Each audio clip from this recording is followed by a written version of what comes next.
There's nothing quite like Mushi-shi. It has features of many types of anime. It can be peaceful and calming in ways most slice-of-life anime wish they could be, while also featuring many eerie and creepy stories that challenge you and your morality. Following Ginko, a friendly, traveling Mushi master, the show is a mix between an anthology horror series dealing with stories clearly inspired by Japanese folklore, while also having aspects of a medical drama. Each episode features Ginko trying to solve problems related to various Mushi, which are beings that seem supernatural but are really creatures that embody life in its simplest form. Creatures that have always existed but can only be seen by a few people. There are Mushi that take the form of a rainbow, and if you go to the end of that rainbow, instead of a pot of gold, you'll be afflicted by a constant need for water and desire to chase rainbows. Or a swamp that travels through the mountains, along with stories that deal with mountain lords, ancient animals that protect and guide life on their mountains. While many of the stories of Mushishi involve the need for Ginko to cure people or find some way to make Mushi go away,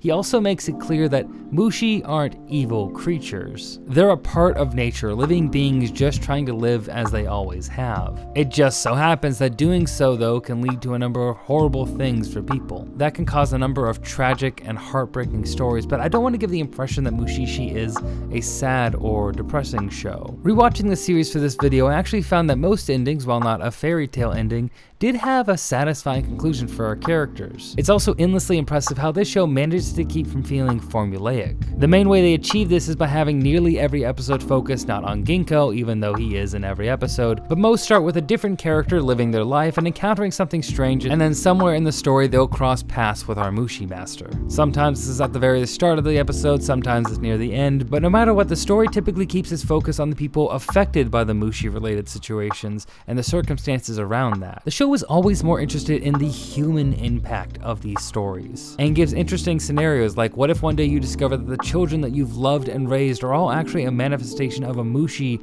that started life by killing your actual child in the womb. Now, even though Ginko isn't the focus of these stories, that's not to say that Ginko is a boring or static character. Far from it, because when an episode does actually focus on him, and there are a few that focus directly on Ginko and his story and his life, you have a slow reveal about his life and his past to help inform you on his current desire to help and save people, while also never giving him the temptation to view Mushi as evil, even though due to the Mushi he himself can never live a normal life. He's a rare kind of person who attracts Mushi to him, so he is constantly smoking Mushi repellent tobacco and is always moving around from place to place around Japan, never staying around his patients for too long, worried about what could happen when more and more Mushi gather around him. But as I mentioned earlier, what makes this anime great is that it's not just the Mushi. The whole world has more to it than most can see or understand, like the mountain lords that watch over everything, or the river of life that runs through the world beneath the surface, filled with koki,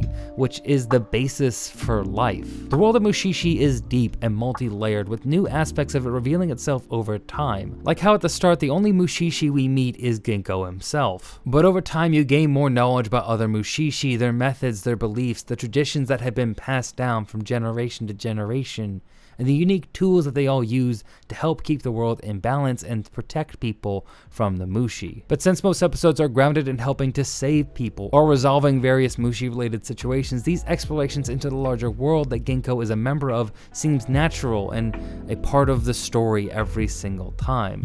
They're not the focus, but there's something that slowly you get a peek behind the curtain, behind the scenes, rather than having information lore dumped onto you. You're not feeling like you're being sat down and someone's monologuing at you. You just experience the world. My favorite part about Mushi-shi, and one of the things you'll frequently hear about it, is how well it draws you into this world. From its many long sequences observing the tranquil Japanese countryside in all different seasons to its relaxed but also eerie music, there's always time to take in the environment that Ginko finds himself in, as well as a look into the life of the characters that he meets. You see people who live alone in the mountains, isolated and cut off from anyone else in the world. You see farmers and friends and family, a community whose livelihood is at risk without Ginko's help. Fishing communities, inhabitants of remote islands, or a family stuck in a bamboo forest. This variety always shows you new ways to view the world while also feeling like you too are wandering the countryside with Ginko. Our main character stands out in this world, everyone dressed in more traditional pre-Meiji era Japanese clothing, while Ginko looks completely foreign with his white hair, green eyes, and Western clothes. He's out of place no matter where he goes, standing out like a sore thumb compared to the more traditional outfits of all the people that he helps. I love when you see the world from Ginko's perspective as well,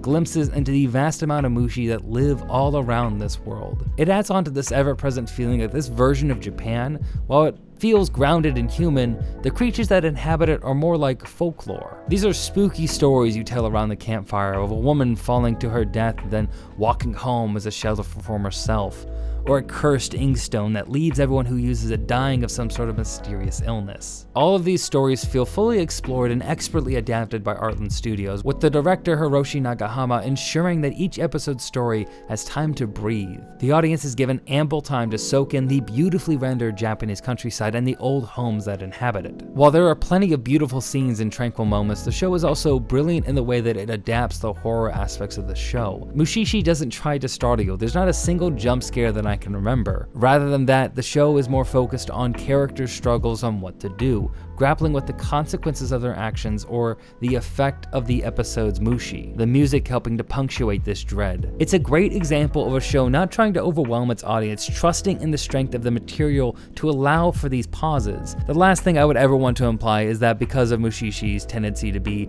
more on the relaxed end of things, that this would be a slow show.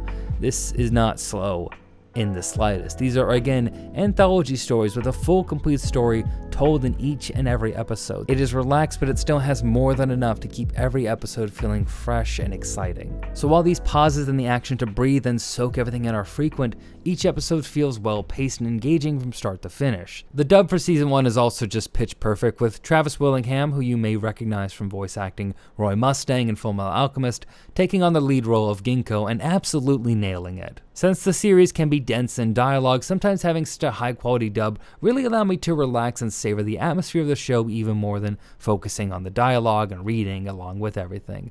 I've mentioned before, I'm not the fastest reader. It's a little difficult to focus on that sometimes here. Not that I don't watch things subbed, not that I can't understand it, but it makes it a more relaxing experience for me when I don't have to focus on that, when I can just absorb the atmosphere, the music, the animation, and not worry about reading at the same time. Sadly, Season 2 never received a dub on its own, but maybe one day that can be fixed, as Season 2 also has not gotten any kind of home release in the Western market, though it's been years since Season 2 came out, and it's a little baffling that it never got sent over on a Blu-ray or even a DVD. Which also leads me to say that this is definitely not a show that I would suggest binging in any capacity. There are over 40 episodes and a couple of TV specials, so there's plenty to watch.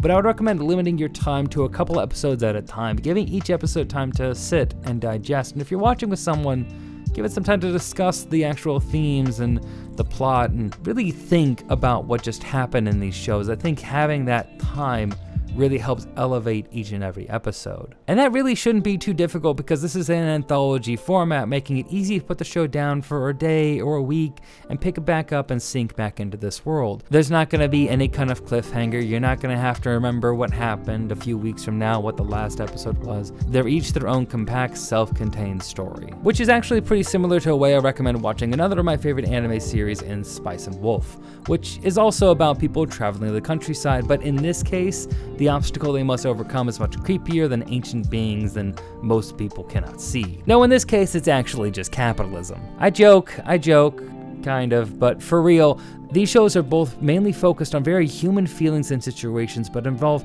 mature, complicated stories with supernatural elements layered on top of it, giving the world more depth and mystery. I love the original Spice and Wolf so much, and it's a great time to bring that up since the remake is currently airing right now, so add this as an anime to watch as well, because God, I love both of these anime so much. One anime I actually caught up on recently, The Ancient Magus Bride, also reminds me of elements of Mushi-shi. It also generally revolves around magic-focused investigations in the woods, with characters constantly learning about and exploring the world of magic and the Fae folk. There are a lot of differences, but I think if you like one, then you should absolutely try the other because they're in the same family of anime.